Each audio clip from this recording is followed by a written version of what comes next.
ఎడారిలో సెలయర్లు డిసెంబర్ 11వ తేదీ.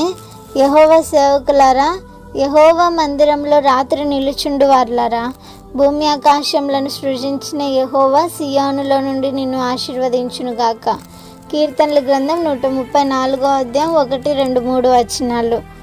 ఆరాధించడానికి ఇంతకంటే మంచి టైం దొరకలేదా అని మీరు అనవచ్చు. రాత్రి వేళలో దేవుని మందిరంలో నిలబడుతున్నారట. ఆవేదనల చీకటిలో ప్రభువుని స్తోత్రించడం. అవును, అందులోనే దీవెన ఉంది. ఇదే విశ్వాసానికి సరి అయిన పరీక్ష. నా పట్ల నా స్నేహితుడి ప్రేమ ఎలాంటిదని చూడాలంటే ఆ కష్టకాలమే తగిన సమయం. దేవుని ప్రేమ విషయం కూడా ఇంతే.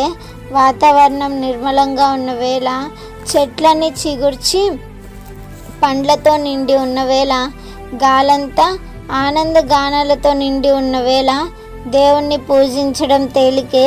చెట్లు వాడిపోయి పాటలు ఆగిపోయినప్పుడు కూడా నా హృదయం అలానే దేవుణ్ణి స్తుతించగలదా? రాత్రి వేళల్లో నేను దేవుని మందిరంలో నిలబడగలనా? ఆయన కల్పించిన రాత్రిలో ఆయనపై ప్రేమను నిలుపుకోగలనా? గెత్సెమనే తోటలో గంట సేపు నిలిచి ఆయన కోసం కనిపెట్టగలనా? కల్వరి దారిలో ఆయన శిలువ మోయడానికి సహాయపడగలనా? మరియా, యోహానులాగా ఆయన అంతిమ క్షణాల్లో ఆయన చెంత నిలబడగలనా? క్రీస్తు శరీరం గురించి నికోదేములాగా శ్రద్ధ వహించగలనా? అప్పుడే నా ఆరాధన సంపూర్ణం, నా దీవెన ఫలభరితం. ఆయన అనుమానాలు పొందుతుండగా ఆయనపై నా ప్రేమ నిలిచి ఉంది. ఆయన నికృష్ట స్థితిలో ఉండగా నా విశ్వాసం ఆయనపై కేంద్రీకృతమైంది. ఆయన మారువేషంలో ఉండగా నా హృదయం ఆయన రాజరికాన్ని గుర్తించింది. చివరికి నాకు తెలిసింది, నాకు కావలసింది బహుమతి కాదు, బహుమతినిచ్చే దాత.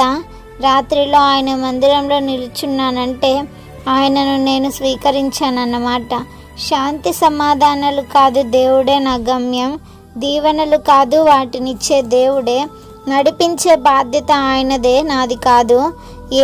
ఏదైనా ఎదురైనా ఏ దారైనా దేవునిలో గమ్యాన్ని వెతికింది విశ్వాసం. గమ్యం చేరుస్తాడని నిరీక్షించింది ప్రేమ. నా విన్నపాలను అంగీకరించి నడిపించాడు ఆయన కడదాకా.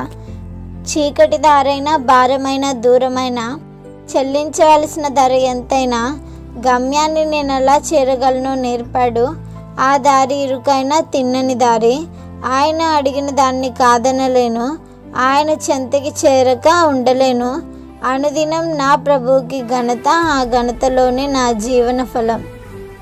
Praise the lord.